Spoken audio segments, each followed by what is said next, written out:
இப்போ நம்ம வந்து பாலருவி வந்து அடைஞ்சாச்சு. இது உள்ளே போக வேண்டியதான். ஒவ்வொரு தடவையும் நம்ம வந்து நிறைய தடவை வந்து பாலருவி வீடியோ போட்டிருக்கோம். ஆனால் அந்த டாப் நம்ம ஹைட்டில் இருந்து விடுங்களா அந்த ஃபால்ஸும் இது வரைக்கும் குளிச்சது இல்லை. இன்னைக்கு குளிக்க விடுறதா சொல்கிறாங்க, போய் பார்க்கலாம். போகலாமே. ஆனால் முன்னாடி மாதிரி இந்த பள்ளம் மேடுமா இருக்குமா அந்த மாதிரி எல்லாமே நல்லா மெயின்டைன் பண்ணி இப்போ டைல்ஸ் பண்ணலாம் போட்டு அதிகம் நல்ல இல்லை டைல்ஸ் கிடையாது. இது வந்து கல் துணி துவைக்கிற கல் மாதிரி இருக்குன்னா நல்லா இருக்கு. ஆனால் நல்லா இருக்கு. ஆனால் முன்னாடிலாம் வந்து இந்த மாதிரி இருக்க கல் போடலை. நடக்கிறதுக்கு சிரமமாக இருக்கும். முன்னாடி இந்த தள்ளாடி தானே வருவோம். பதிச்சிருக்காங்க. சூப்பராக இருக்கு. ஆமா ரூபா கொடுக்குறோம். கல் சூப்பரா இருக்கு. நல்ல இருக்கு. கல் கிரிப்பா இருக்கு. கல் மாதிரி முன்னாடி எல்லாம் வந்துட்டு பெரியவங்க எல்லாம் வந்துட்டு ஈஸியா அவ்வளவு சீக்கிரம் நடந்து போக முடியாது. கல் கிடையாது. கல் மாதிரி இருக்க டைல்ஸ். ஓ கல்லு மாதிரி இருக்க டைல்ஸ். ஆமா புரிஞ்சுட்டா. அந்த வீடுதான். அந்த ஃபால்ஸ்ல நிறைய தடவை குளிக்க நாங்க போயிருக்கோம். ஆனா ஒரு தடவை கூட எங்களால் அங்க குளிக்க முடியல. முதல் தடவை நான் வந்து பாலாரி வரும்போது அங்க குளிச்சேன்.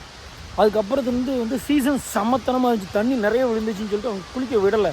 எப்போவுமே கீழே இருந்திருக்குல்ல இங்கே தான் குளிக்க விடுவாங்க. இப்போது அங்கே தாங்க. இப்போ வந்து அங்கே குளிக்கலாம். இதில் வந்து தண்ணி நல்லாவே இருக்காது. மேலே இருந்து குளிச்சுட்டு போகிற தண்ணி அப்படி வடிஞ்சு விடுற மாதிரி இருக்கும். நல்லா இருக்காது. இங்கே செம்மையாக இருக்கும். எப்படி ஹைட்லேருந்து விழுதுன்னு பார்ப்போமா.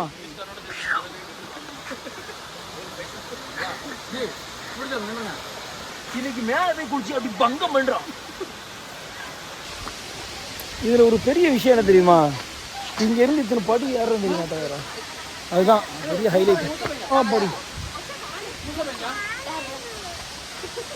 பாய் அப்பாடி சரியான ஹைட்டு. படி சரியாச்சு.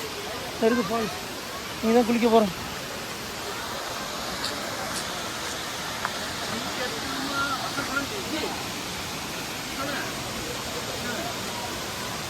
செம்ம ஹைட்டு. பல வருஷத்துக்கு அப்புறம் இங்கே வந்து குளிக்க வர எப்படி இருக்குல்ல.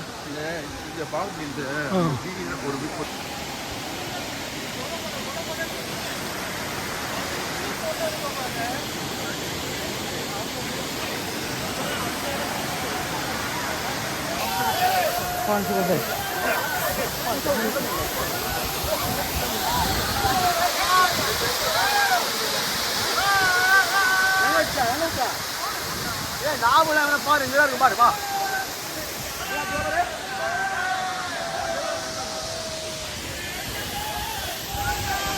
இது போட்டோ எடுக்கிற இடம்.